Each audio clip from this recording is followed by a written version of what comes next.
You are listening to the Beyond the High Road podcast with Shelby Milford, episode number 142. Stay tuned. Welcome to Beyond the High Road, a podcast dedicated to healing your heart and life following the grief of alienation. I'm your host, Shelby Milford, a twice certified life coach specializing in post-traumatic growth. If you're experiencing the effects of alienation and you're ready to heal, then this show is my love letter to you. Stay tuned. Hey y'all, how are we doing today? So my one quick announcement is just that I just want to say thank you. We got a new review from Lisa. It says, wonderful show. She says, as a PAS mother, this show has provided support, healing, and inspiration. Thank you for your work.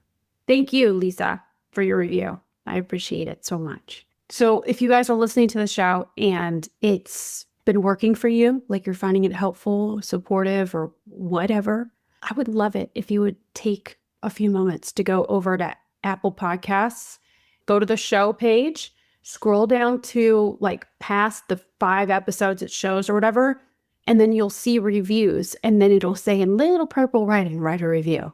And if you click on that, then you can write a review right there. If you're not an Apple user, you can do it also. You can still do it. You just have to do it from the web browser. Just go to Apple Podcasts, find a show, do the same thing. It's just going to prompt you to make an Apple ID. So that's all you're going to do is just put in your email and whatever, and then that's it. So I would really, really appreciate it if you haven't done it yet. I know that we have many more, hundreds and hundreds of listeners, and we have 44 reviews. So if you're enjoying, I would really appreciate it if you would go and say a few words so that other parents like us can find us. Okay? Thank you. And my promise to you is that I will continue to make the show better and better, more organized, more helpful as the episodes go on. So there you have it.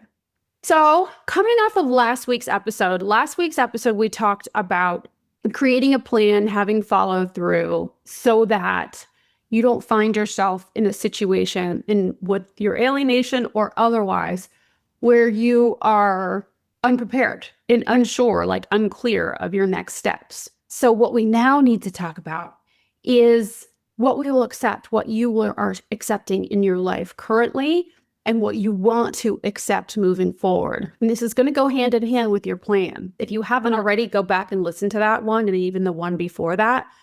Because now we're getting into like, you hopefully have an idea of what you want to do and why you want to do it. And now we're going to look at what we're currently accepting, what we want to accept.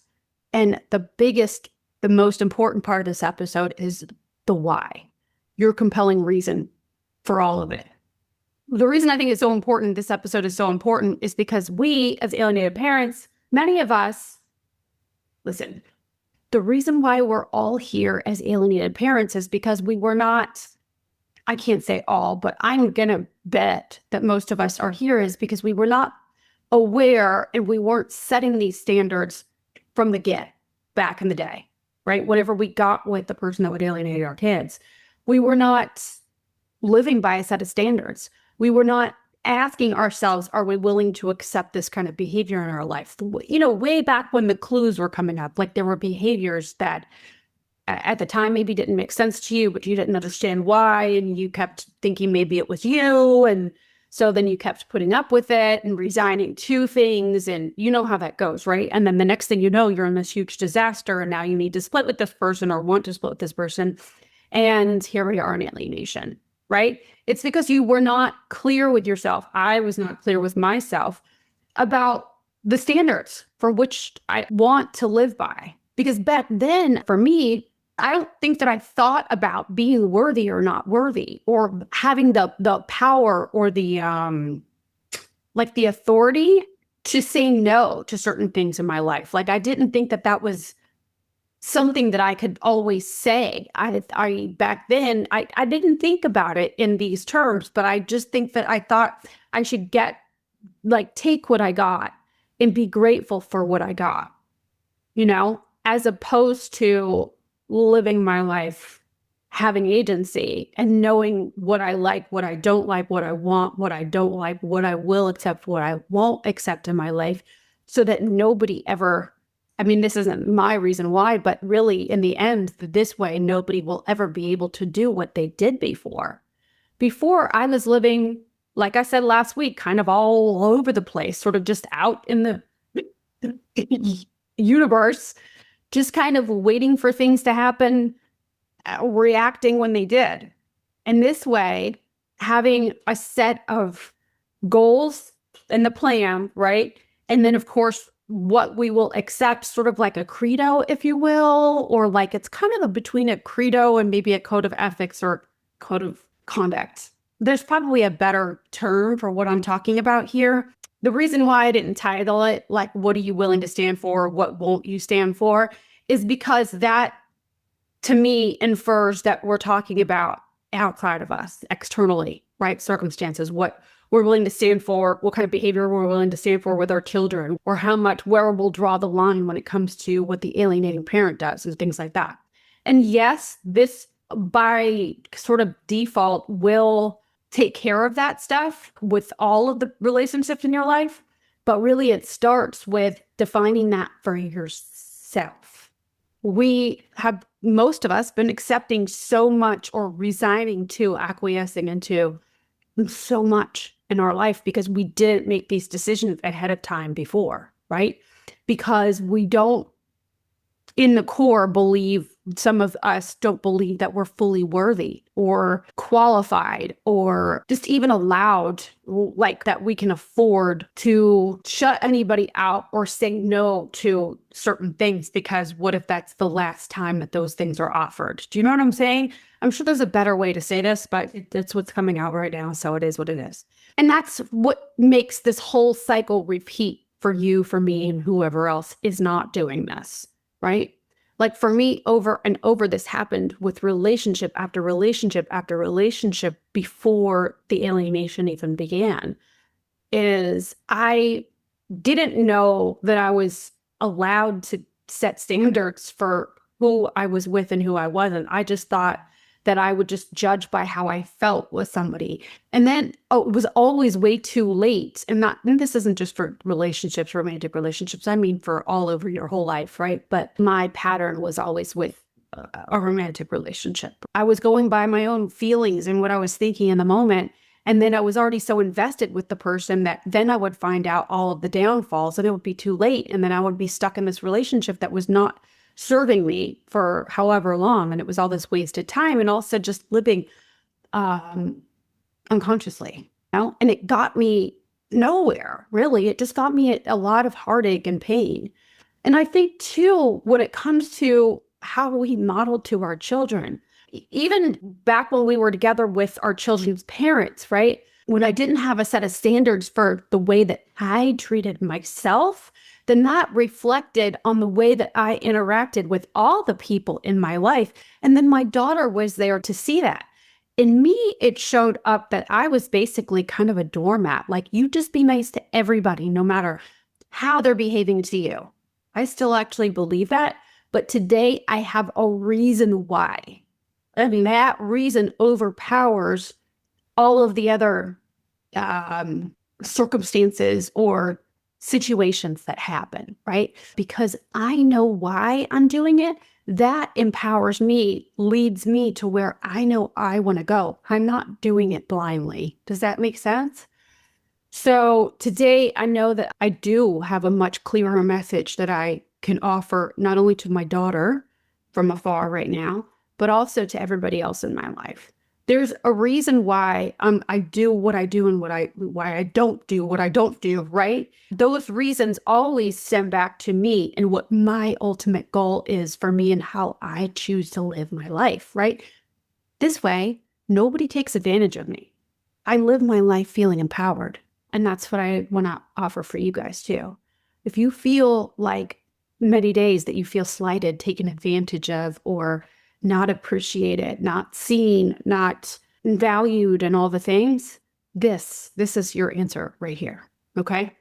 So the goal of this episode is to help you to examine what you're accepting in your life and why.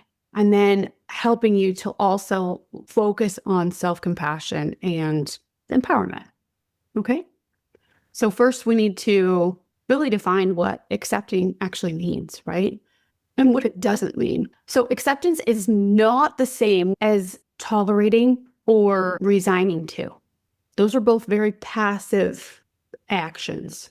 Resigning to and tolerating are both going to get you where I was just talking about, feeling taken advantage of, used, abused, more alienated, more cast aside. Acceptance is about making space for difficult emotions that we have while still working towards our values and goals, right? It's allowing and accepting the circumstances that have already happened in our life to be present or to have been present. It's just saying, I'm not resisting what has already happened. And I know we've talked about this. It's probably been a long time. So that's why I wanted to do a lot of these episodes sort of over, more searchable, more accessible for you guys. But when we accept something into our lives, it doesn't mean that we're just lying down and taking it. I know, especially the regular listeners, y'all know that. We've gone over that a bunch. But I know that this was sounds like there's a missile outside my window right now, you guys. It must be like one of those fighter planes. I live right by like a really small airport that they do air shows. Anyway, this was an area that bugged me for a long time. I don't want to accept what's happened and what is continuing to happen because I'm going to give permission to let them keep on going. And really, they don't need any permission, not my permission, that they've proved that time and time again, right? They're going to do how they do. My acceptance, it was a way for me to stop resisting, adding more resistance to what already was, right? And I learned that lesson from Byron Katie years ago. If you ever want any lessons on acceptance, go listen to some of her stuff. She does it to a radical extent. And I am somewhere in between there, but she is so radical that it's almost shocking. It was for me anyway. And so it helped me to look at my situation and say, okay, so she can accept what she's accepted. I can learn to accept what is in my life currently. Doesn't mean I need to aim for those things or have people cross my boundaries more, right? It just means that I'm not going to actively resist and put my negative energy towards that stuff, which actually, by not resisting and by not giving my energy towards, I noticed that I was not then being offended so much, right? I wasn't opening myself up to more mistreatment. So it was like a double win for me. Not only was I feeling better on the inside because I wasn't feeling slighted and whatever, because I was learning to accept what was and not fight the history that we can't change. But now also I wasn't opening myself up to more injury because where was my focus? My focus was now on what my actions were, right? Accept it. I can't go back in the past and try to change that. Let's just start making new. Okay. Acceptance is not resignation. It's not acquiescing to. It's not, okay, well, there's nothing I can do about it. So I guess this is how it's going to be. That is not acceptance. That is victimhood. For me, the difference between those two is worlds apart. It's the difference between me finding joy in my life and me staying miserable, me staying at the effect of my past and all the people that were going to harm me in my today and whoever might harm me in my future. I was stuck in freeze mode when I was still resigning to, living passively. And I don't want that for any of y'all. Be living passively in your own life, especially after all of our history. Now it's time for y'all to shine. If that's what you want, but that's how I live. All right, all of this has happened. It has to be for good. So I'm going to go mining and find that, and I make that come true. Anyway, okay. So acceptance is just allowing for what is and this is the important part about it. I said it once, but making room, holding space for all of the difficult and messy emotions to be present, even though, in ourselves. So allowing for, okay, this is difficult. This is a difficult experience I'm going through. Instead of adding the suffering and resistance on top, we're just, yes, it's difficult. This is acceptance. This is allowing for the difficult situation to be present in your own life because it already is. Healthy acceptance is conscious, not passive. It's a very intentional decision that you're making, which causes you to feel in control of the situation.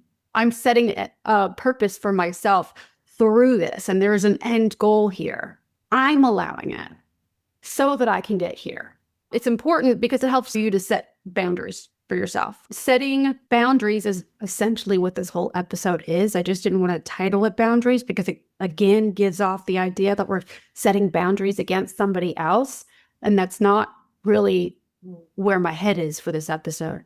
This episode is really, and really a boundary isn't what I just said. A boundary is all has to do with you, but that's the interpretation. I mean, anyway, general interpretation, I think. So it helps for you to set boundaries about your life and how you want to live it. Not ruling out necessarily, but what your goal is and what you're willing to bring into your life in order for you to get there. Okay? All right. The reason it's important to outline what you'll accept and what you won't is because it prevents resentment and burnout, which is exactly what happens when we're living in people-pleasing mode zone. When we're doing all the things for all the people because we're coming from unworthiness and scarcity, sort of like, I don't know if I can afford to not accept that into my life. That's coming from a fear, right? And so that eventually, after some time, you notice that you feel burnt out and you resent whoever it is that you're doing these things for because they're not providing anything back in return. And then you're living your life for other people and not for yourself. And it's a very powerless place to live. Okay. So acceptance is really about personal empowerment in the end. And it has nothing to do with resigning to laying down as a doormat or acquiescing. So the first question, and you guys, I have a whole outline that I wrote up earlier today, and I'm just going to pop this into like a PDF form for you guys if you want a study guide, if you will, or just some writing prompts for journaling so that you can start to set your own perimeters, credo, however you want to think about it in your head, personal boundaries, whatever, for yourself moving forward. Guidelines for you to live by from here on out so that you can set your goals and continue on with the plan with some sense of direction, structure, like I was talking about last week. The structure is so important. And listen, if you would have talked to past version of me, that Shelby, she would have been like, okay, it all sounds good, but why do we need to make a plan? It seems like so much. I was not an organized person. Spreadsheets, organized, like writing things down, writing a list of standards down and what I wanted to live by. That just seemed like a waste of time for me. I think that a lot of that had to do with when we're in consistent state of survival, we tend to only live by what we need in order to survive. And so this is kind of an extra in our minds. That's how I was anyway. It was like, why would I need to do that? Right now, I'm concentrating on how to feed myself, feed my belly, and maybe my kid, and pay the lights in my house. So I would look at this as an extra. And I just want you to rethink that if that's you.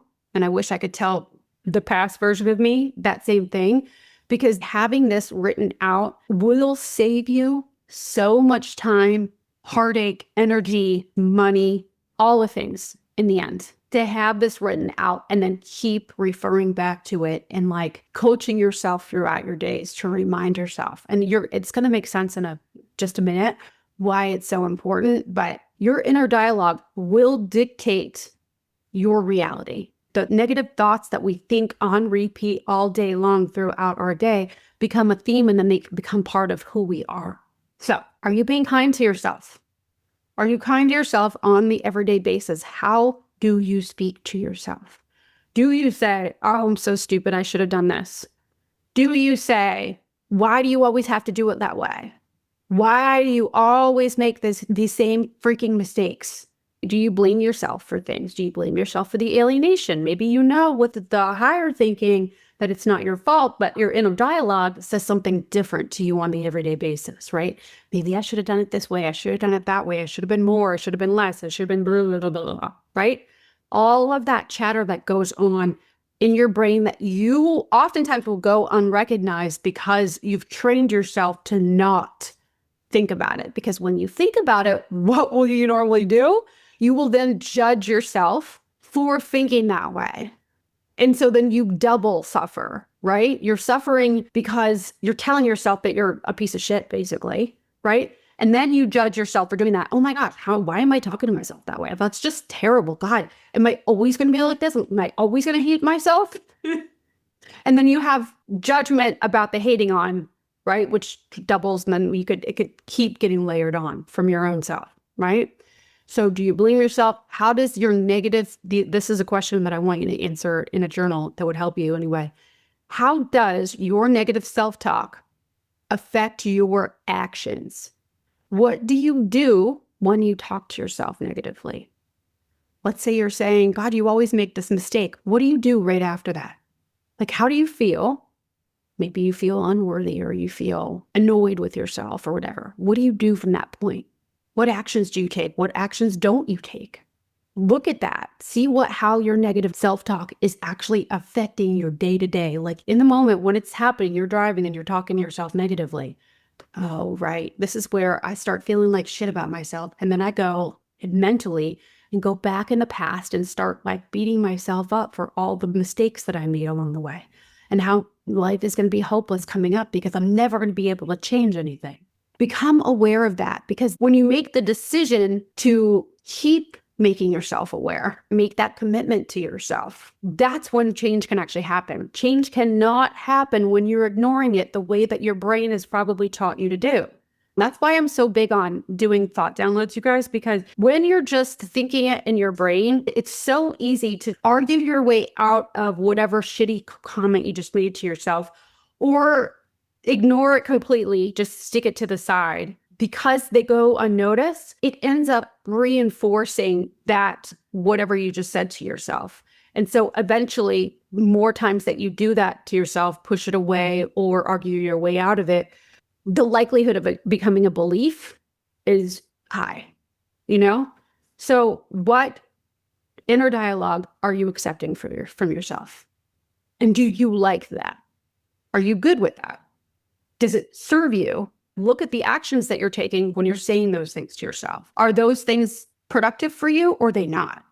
This goes back to things can be true, things can be factual, but if you keep repeating those to yourself and it doesn't cause you to behave in a way that you want, then why do you continue to subject yourself to those facts or whatever you're saying to yourself, It doesn't matter if it's true or not. Does it help you? Does it push you and get you where you want to go or not? You get to decide what goes on up in your brain, the beliefs that you hold, the way that you conduct yourself. And I know that sounds over simple, but so many of us, and I coach people all day long, every day, overlook the fact that we have so much control. We have so much power sitting inside of us. And this brain that we have is so powerful. It really determines how you will experience your life, everything that happens in it. It's really important to become aware of what you're accepting inside your own ecosystem of your body, of your brain. Your interpretations shape your everything. Okay.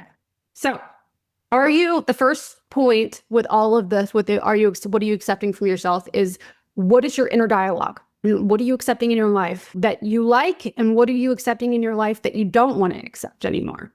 And the next point is, what about your commitments to yourself? What are you accepting from you? Are you keeping the promises that you make to yourself as far as your self-care, mental health, like therapy, coaching, whatever it is that you're doing? Even if you're doing that for yourself and you're not going to either of those things, are you advocating for yourself actively? Or is it more on a passive? Could you step it up? Or are you allowing yourself to like sort of slide, right? Exercise. How are you treating yourself? Food, right? What are you accepting into your own life? Just like I was talking about last week, I think this is such a helpful point when it comes to setting and achieving goals, is that I think we've all done this at least once, if not many, many, many, many times. This is sometimes a like ethereal pattern for us, is we'll start for a goal. Look at New Year's. People do this all the time. They make this New Year's goal. They're going to have this resolution. This is what I'm going to do. They set some lofty goal. They're all gung-ho in the beginning. And then as time goes, they start not keeping the promises they make to themselves, right? If it's a physical goal, I always go there first. But they maybe decide they want to go out with their friends after work instead of going to the gym like they told themselves they would do. So it's good in the first month, and then it starts getting a little less and a little less and a little less because they're not seeing the results they want to see immediately. And so they'll say, oh, one time's not a big deal. I'll just skip it now. And then you continually start to do that. That becomes the norm. And then once the skating out on your original goal becomes the norm, then now you have dissociated with yourself, the future you that you wanted to become, and that goal that you set. So then you become apathetic towards that future you were working towards, right? You decide, oh, that goal really wasn't for me anyway. I knew I wasn't going to be able to accomplish it, and it's okay. It's really not important to me anyway. You push it aside and pretend like it doesn't matter. And that, to me, is the biggest betrayal to you that I think that we can, as humans, we can do, is to cast aside the things that we really want for ourselves and make them like devalue them. We're all familiar with that from other people, but maybe you don't realize how familiar you've already been with yourself doing that to you. So are you keeping your promises to yourself? Why is it hard to follow through for you? Like anytime that you go for a goal, what reasons do you have for not getting there? Is it because life gets too busy? And what is too busy? What is too busy for the goal that you've set for yourself? What are you saying? Are other people's desires or their needs more important than yours? I'm not saying, I think this goes case by case. Sometimes I will choose other people's desires or their agenda over my own if I have weighed out the pros and cons, and I'm choosing that on my own. Like, I'm going to go ahead and do this for somebody else because it's more important to me. I will get to this and I will set a different date, So I'm not saying across the board, always choose yourself over other people. There are times, but you making the decision, because you're the one that defines what you're accepting and what you're not accepting, right? You'll set that standard for yourself, and you can make it on a case by case basis, but set that out for yourself. Like, when is the exception okay? And when is it not? And will you ultimately get to your goal? And how will that be? When can you make up the time that you're now allotting to something else? Do you know? I think it's really important to look at that. So why is it hard for you to follow through? What are your reasons? If it's for somebody else, then look at it and then reallocate your time at the end of the week or whatever else. Now, for your personal growth, which we kind of touched on a little bit with your commitments to yourself, but are you allowing yourself to grow and heal? Meaning, are you stuck in guilt or shame and you think that that's just a fact of your life and that's where you're always going to be? Or are you committing to maybe having an experience of guilt or shame, but acknowledging it and also coaching yourself through that? Depending on what your goals are and what your plan is, are you telling yourself that you're powerless, that you have no moves, that you're being taken advantage of? Or are you finding ways to empower yourself, your life moving forward, right? Are you looking at your proactive steps, right? Are you focusing there? Or are you accepting in your life the easy way out by accepting blame, right? Or placing blame, which is always easier, of course, to throw blame than it is to find the responsibility and then your way out, right? If we're placing blame, then we're going to keep ourselves stuck in a time warp. If we're not accepting, if we're stuck fighting, resisting the past, also stuck in a time warp. So always am I accepting this? Am I allowing for myself to be stuck here focusing on something I can't change? Or am I advocating for myself? Do I have my little trusty flashlight out and looking for the steps on the way out? All right. So now, what are you accepting from others in your current relationships? Are your relationships supportive or are they draining? This is just sort of like an audit on your life. And then after the audit, now we decide on purpose how we're going to live it moving forward so that you can remind yourself throughout your days, hey, is this on my plan? Is this the way I want to conduct myself in my life moving forward? So anytime that you're like unsure of what's next, and it will save you a lot of time on like the confusion and I don't know what this is, directionlessness, by saying, all right, does this align with my current standards for myself? So, all right, so current relationships, are your relationships supportive or are they draining?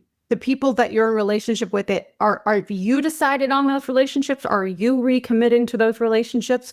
Or are you in them because you feel like you have to be? Like because you're obligated? Do you tolerate disrespect?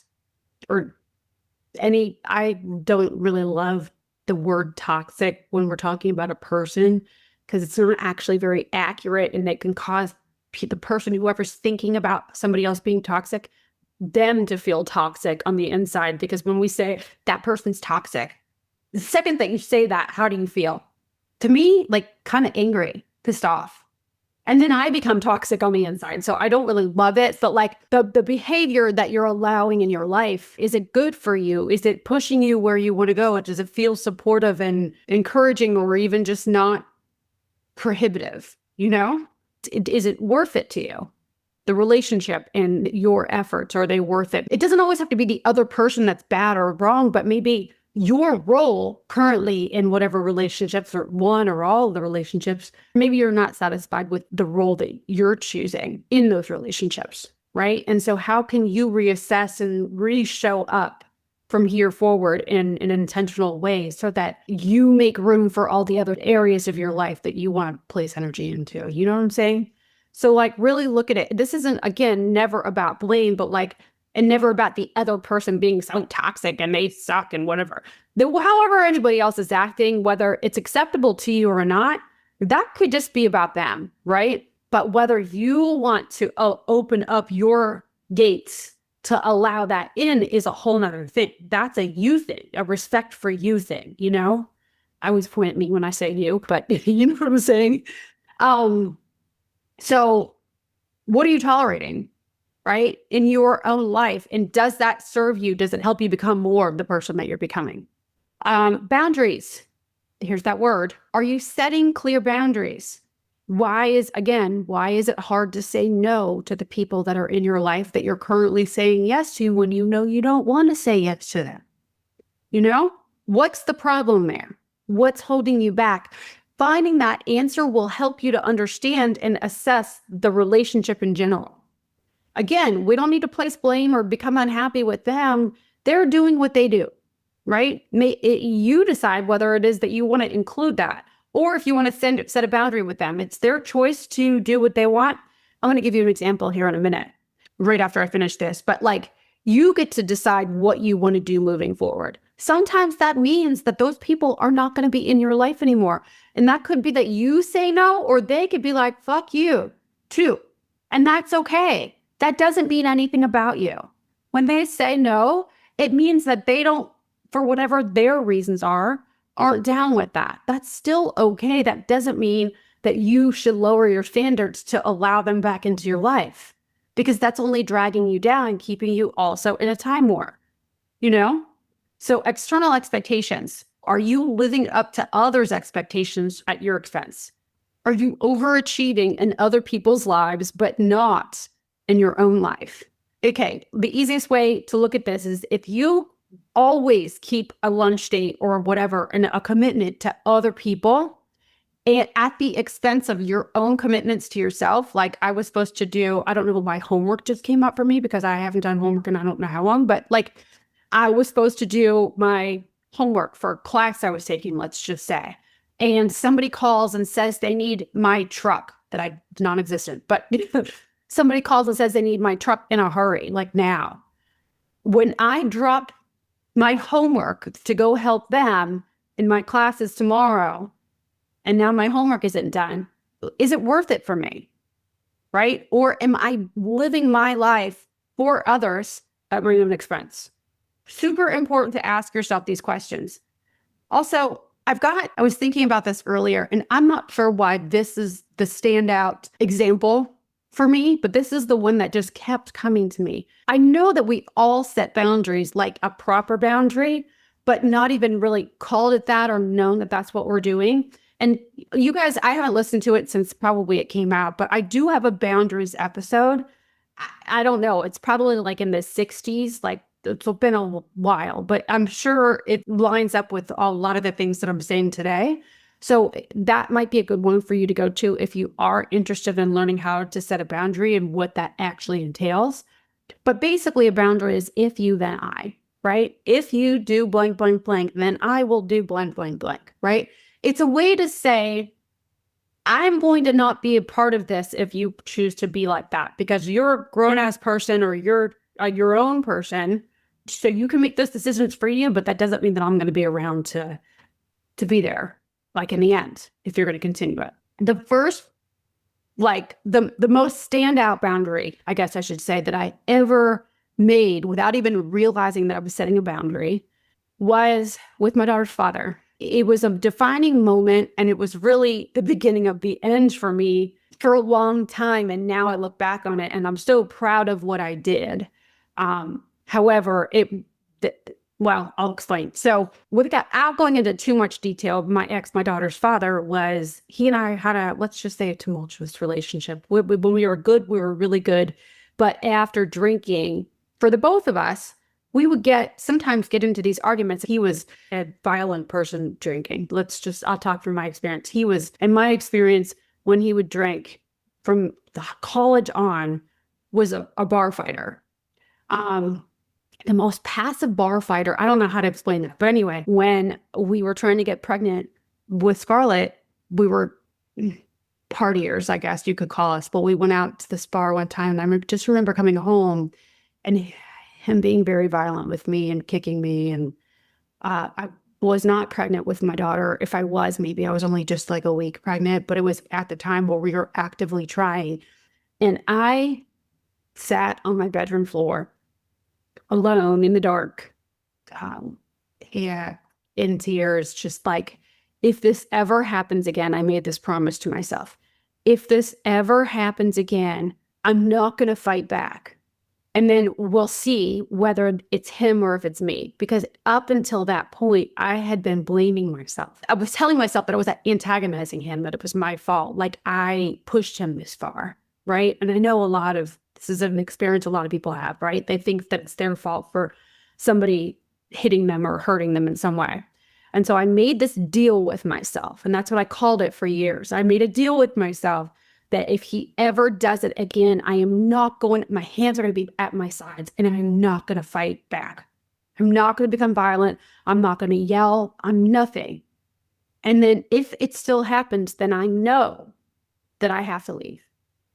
And I didn't speak that promise to anybody, because why would I? I was probably so ashamed that it was happening to begin with, and that I was accepting that into my life for that all the time that we were together on and off for 13 and a half years. The violence didn't start until the last few years of it, with me anyway.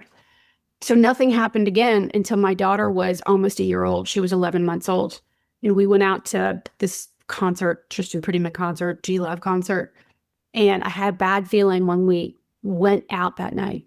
I had that pit in your stomach, and I had no clue what was to come.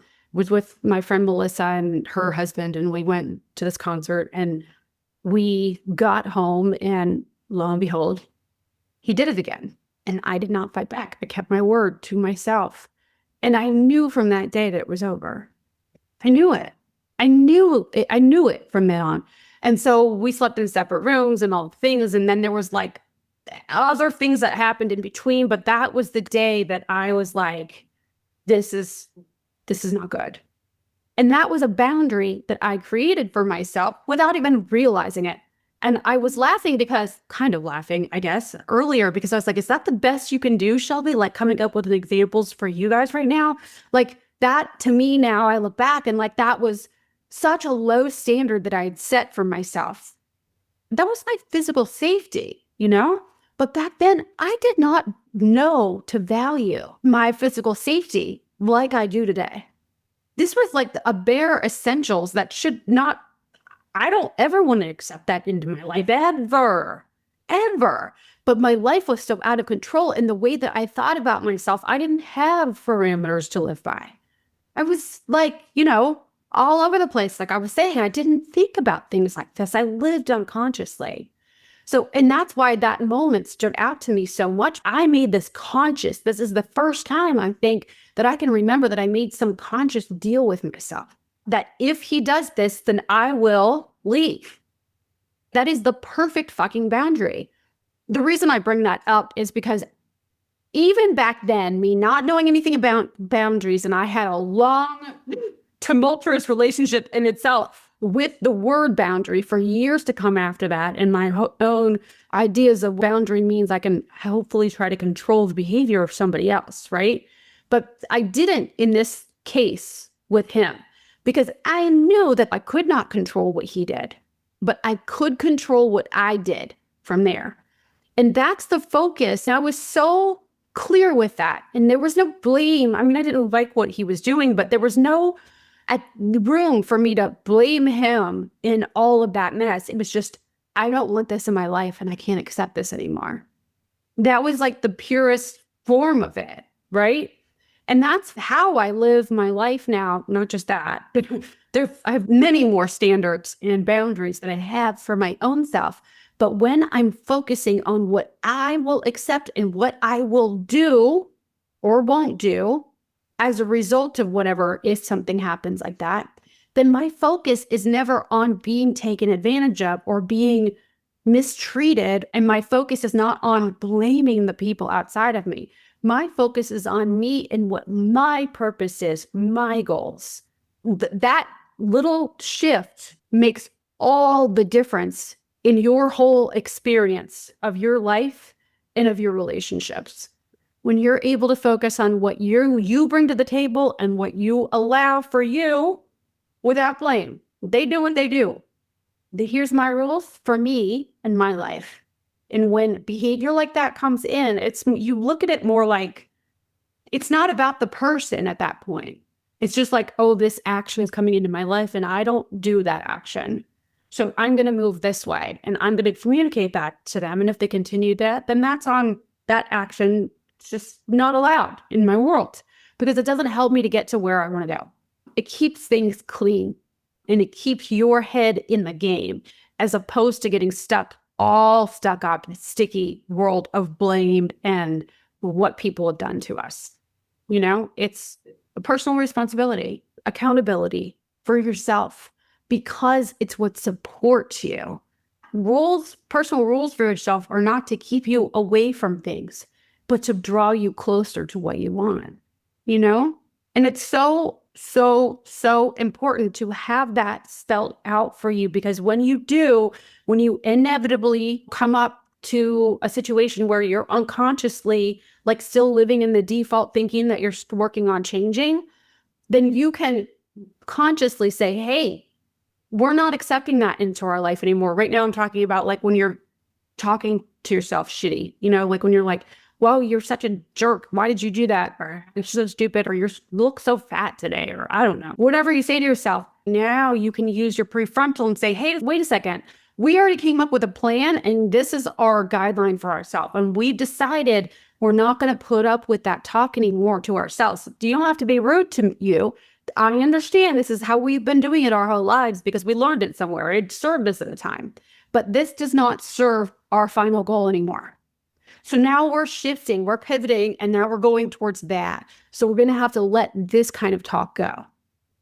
And that's it. It's not bad, good, right, wrong, the talk that you were doing before when you're talking to yourself shitty. It doesn't have to mean anything about who you are. Don't go, like I was talking about earlier, and then judge yourself on top of already talking to yourself so shitty. It's okay. That served you for whatever reason back in the day, or you thought it did anyway. Or else you wouldn't have kept on doing it, or you learned it from somebody. It's fine. That was your experience and not something that you're supposed to overcome. Now set the intention for how you're going to behave moving forward. Like I said, you will have to do this many, many times over, especially when it comes to your self-talk, because you're incorporating a whole new habit for the way that you speak to yourself, the tone with which you use on yourself in the everyday. And so a lot of this will go unnoticed at first until you keep like using your prefrontal cortex instead, like sort of interrupting yourself each time you use that language. It's like with a toddler, like how if a toddler likes climbing or they like writing on walls or whatever, they pick up a habit until they get interrupted, not just once, but maybe sometimes over and over and over until they learn a new way. It is what it is. But if that toddler wants to not get sent to their room all the time and live a life of punishment, then they probably want to learn a new habit to replace, but you are responsible for showing them that. Same thing here. You are responsible for showing your habit brain the new way. So back to, and I know I've been asking why throughout, but why do you accept what you accept? What are the root causes for overall? And what I wrote down here was usually it's because of fear of conflict. We don't want to make any waves. So we're not accepting then. We're just resigning to, laying down for passive stuff, right? When we're fear of conflict, desire to keep the peace, guilt or shame about the alienation. We do this with our kids a lot, where we'll allow them to do stuff because we think that we're responsible, secretly, we're responsible for some of this to begin with. So we let things slide with what we'll accept in our household or whatever. But by doing that, number one, you're not doing your kid any favors, even though they'll love you and kiss you and call you George in the moment, right? Because they're getting what they want. That doesn't end up doing them any favors in the long run, especially if you've already set out rules, guidelines for them to live by, and now you're going back. That just tells them that your guidelines aren't really guidelines. They're meant to be broken, right? But also, you're not serving yourself in the long run, because the message you're giving yourself is that your rules are meant to be broken, right? So anytime you're doing anything from guilt or shame, it's always based in fear, right? And that's where I have my clients like take a beat, like take a minute. Don't act coming from guilt, shame, fear, all that stuff. Instead, ask yourself why. Okay, why do I think it's important to give them that? Because I feel guilty because I'm telling myself that I'm responsible. But how is giving them concert tickets or whatever's happening, right, going to make up for what I'm trying to blame myself for that happened years ago? Those two don't add up. How can I love my kid and keep my word on my whatever, right? Okay. Another root cause, low self-esteem. Like I was kind of talking about before, I just let anything in because I didn't know when things were going to come back around for me. So I should just, you get what you get and like it sort of thing. And that's no way to live my life today. I refuse to live my life in scarcity that way anymore. It's one thing to live out of necessity, but it's another thing to live from scarcity. I refuse. It doesn't matter if I have zero in my bank account. I will not live by just accepting whatever comes to me, especially if it's underneath where I want to be, but it's not getting me where I want to go. I refuse. And when I set that standard for myself, it's amazing how things start to happen in my life. It's scary as shit. But when I set that standard and say no, I want to argue with myself right now because I think it depends on what. So we'd have to get into a conversation about what's going on with you. You can always schedule a consult with me if you have something in particular in mind. So of course that's case by case. But yeah, I always never make your decisions from fear of scarcity. Base them coming from love and where you're wanting to go. You base your decisions off of scarcity and fear, and you will find yourself in the same position or worse than you were in the end. Wasting time, wasting money, the money that you're likely trying to save. I can tell you example over example over example and how that became true in my life when I was trying to save money on an attorney and got the shitty attorney. And that shitty attorney ended up costing my case and costing me more money that I kept having to put out, I mean, this happened all over my life when I did this. That's why this is so important. And writing it down to you guys, I know, like I said, if you were coming from living in survival mode, it seems non-essential to be spending my time to write down what I'll accept and what I won't. Because back then I knew I didn't have the trust with myself, and I knew that I would betray each and every one of the things that I wrote down until I decided that I won't accept my own betrayal anymore. I'm not going to accept that moving forward. I'm not going to continue my life how I had, and all of these themes keep repeating and making my life a living hell. No more.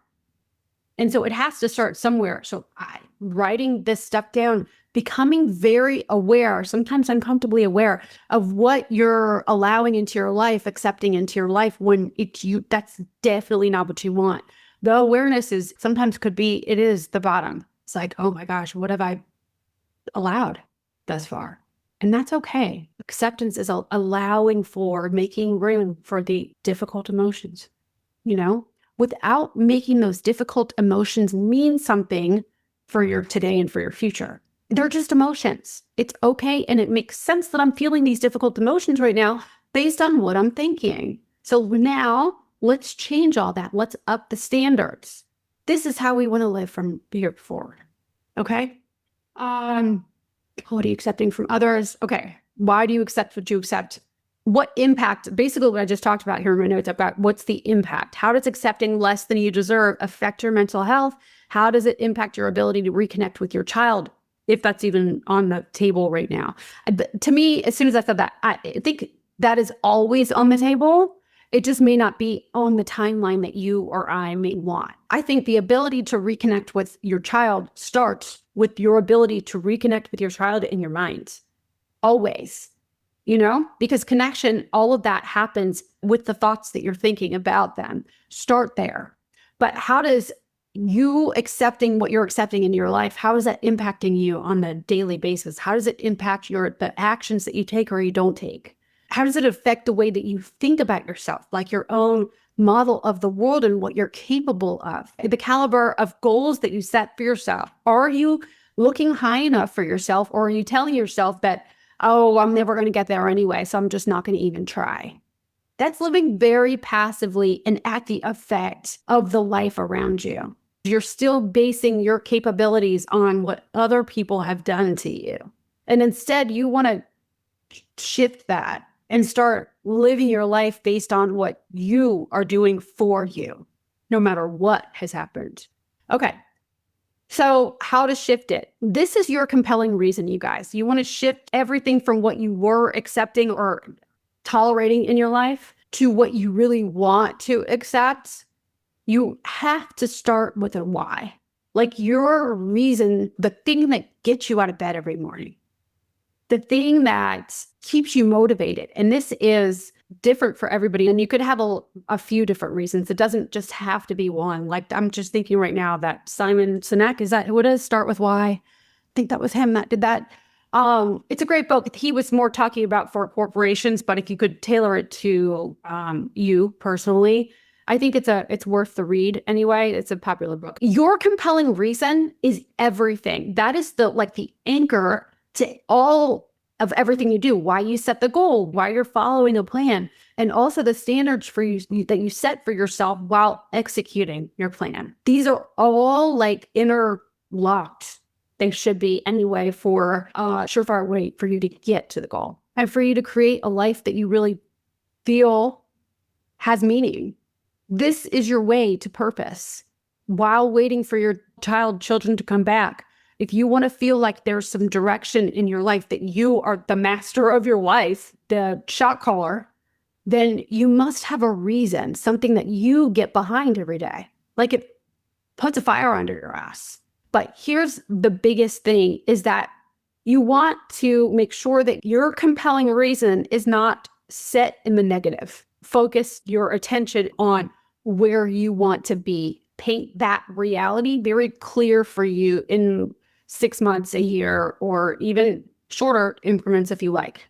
If you want to do little bite-sized goals, you want to be very clear about the kind of life that you're building along the way in order to get the goal.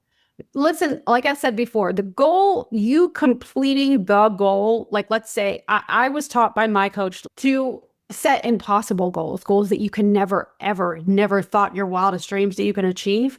because then you're not so focused. You're focused on the goal always, but you're focused on collecting all the fails and not worrying so much about that, but building up like resilience and all the things that you need, the audacity and the courage and all the things to get to that goal, because that's the kind of person that does get their goals, is the person that believes, is so crazy enough to believe that they can get there, right? So I was always taught to just set the loftiest of goals, and then you'll get all these other goals in the meantime to trying for that other one, right? So it just depends on how you work. Sometimes people don't like to do that because they think that they'll never get to their goals and it'll just be discouraging. I read about it all the time. Don't set goals that are too lofty because it'll cause you to get burned out and, feel like defeated early on. I don't necessarily think that that's true. It's really all a matter of perspective. But build out your life and what has to happen between now and then, and what can't happen in your life between now and then. And that's also another way that you can look at what you're going to be accepting into your life. Like, I'm not going to be accepting or giving my energy out to relationships where maybe other people are needy of my time and it's not helping me to get where I need to go. Maybe those relationships are just going to be on hold for right now while I do this, however it is, Be very clear with yourself now ahead of time, so that when inevitably those things do come up, some distractions will always come up when you set intentions for a goal. Then you already have an answer ready at hand for whatever does come up, so that you don't waver on your decisions. That sets yourself up for success.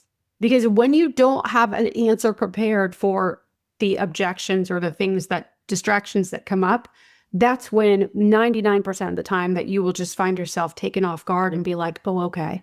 Right now, what I'm thinking about is there was some social media post. I think it was maybe on Instagram or TikTok. I don't know, whatever. They say that a distracted person is most likely to say yes in a pinch, like under pressure. So like if you're on the phone or somebody's on the phone and you go up to them and hand them something while they're actively speaking on the phone, 99% of the people will just take whatever's they're being handed to them. Doesn't matter what it is, because they're not thinking, because they're too busy talking. So then they end up standing there with some weird object. I forget what it was on the post, but it's so true. When we're not prepared and some distraction comes up, most of the time, then we're left standing there holding like a lunchbox in our hands that we don't need. And then now what do we do with that? Or a baby in our hands. What do we now do with this baby that's in our hands? We were just on the phone with somebody, Hopefully that makes sense. But it's really important for you to just stay prepared and do this on the upfront. It takes you not long at all to do this. I mean, if you follow the prompts that I have for you, you will learn so much about yourself. I've got some more prompts here too that I haven't read out, but you'll learn so much about yourself, have the awareness and be able to look at yourself and say, oh yeah, I'm accepting this. And I'm telling myself that I need to accept other people's behaviors, because then if I don't accept that, then they won't accept me. And is that how I want to live my life? This gives you the opportunity to face those truths that maybe you don't otherwise really care to look at because it's uncomfortable. But if you don't face these truths, your life will not change. That's the ugly truth. So face them sooner than later and watch your life change. So that's what I have for you. Your compelling reason is so darn important. So make sure that you have one for every goal that you set. And sometimes that compelling reason can be the same compelling reason. And other times it's going to change depending on what's going on for you. But always have one, so that anytime that you want to peter out on yourself or dissociate from whatever that goal is, you can hold yourself accountable. No, we're doing this because we said we would, because of blah, blah, blah, because we want the end goal. So we're going to keep going on. It's okay. We knew, this is how I talk to myself. We already knew that this was going to happen, and I was going to start to go off my own team and try to fight against myself. But no, I'm sticking with this because this is how I said that I wanted to do it. Do you know how many times I did this with the podcast to begin with? In the first, I don't know, probably a year. I don't know. A lot, where I just wanted to not. What if I just didn't put an episode out this week? What if I just didn't talk about anything related to PA on the podcast? Like I came up with all these different ways that I could just make myself fail. Because of course, why not self-sabotage? I've done that my whole life. Why not more? You know? But in the end, I knew that for my goals, me doing that and quitting on myself ahead of time was only going to produce the same results that I've been creating over and over and over throughout my entire fucking life. And I didn't want that anymore. I didn't want that. So it was worth it for me to keep going. And I will tell you for the say, there's not a day that's gone by that in the end, I haven't appreciated the past version of me for doing that, setting myself up for where I am today, even. And so the same for you. So if you want to live your life feeling in charge and with intention, knowing that there's direction, that you have direction moving forward, that you are executing a well thought out plan, then decide on what are you accepting in your life? Are you doing that mindfully? Do you know why you're allowing this into your life? And always, there are times where, like I said, I think I touched on it earlier, is that there are times when you accept something into your life that's a little less than maybe you want for as a whole, but you know that the outcome, the benefits outweigh the cons, right? The downfalls. So long as you know that you're making that decision, that it's not being made for you and you're not being like held at gunpoint, even at gunpoint, you got a decision. You can decide not to do something, right? You just need to you need to look at it and see what's going to work for you in the end. You always find a responsibility in any situation. Any situation. There are always choices. Outline those for yourself now. Okay? And so I need to come up with a quick link for you guys. So beyondthehighroad.com, if you want this PDF with the prompts, the journaling prompts, it's beyondthehighroad.com/my standards for life. Okay? That will be the PDF writing prompt link. I'll link it below too. I don't know. Something's been happening really weird with the linking and like all of the episode descriptions. It's all lumped together in one big blob, and it's supposed to be in paragraphs and like neat. And every time that I do it and I separate it and then I redo it and re-edit it, for whatever reason, it ends up showing up as one big blob of letters. Like it's just all together. And so it's not very reader friendly. So I don't know what to do, but the link will be in there and will actually be like a clickable link. So just look at it, but also just know it's beyondthehighroad.com/my standards for life. Okay. All right then, guys, y'all have a lovely, lovely week. Don't accept anything less in your life than what you've outlined, and knowing that it's your choice, yours, always from here, today, moving forward. And anything that happens now, like things can happen out there, but you always have a choice with what you want to do with it. Even if it's just how you're perceiving it, there's always a choice. Always. Okay? All right. Have a lovely week. Okay. I'm done. Thanks so much for listening today. If you like what you're hearing and you'd like to hear more, please make sure to click subscribe wherever you're listening or watching. Also, for bite-sized clips and tips, be sure to find me on TikTok or Instagram. See you next week.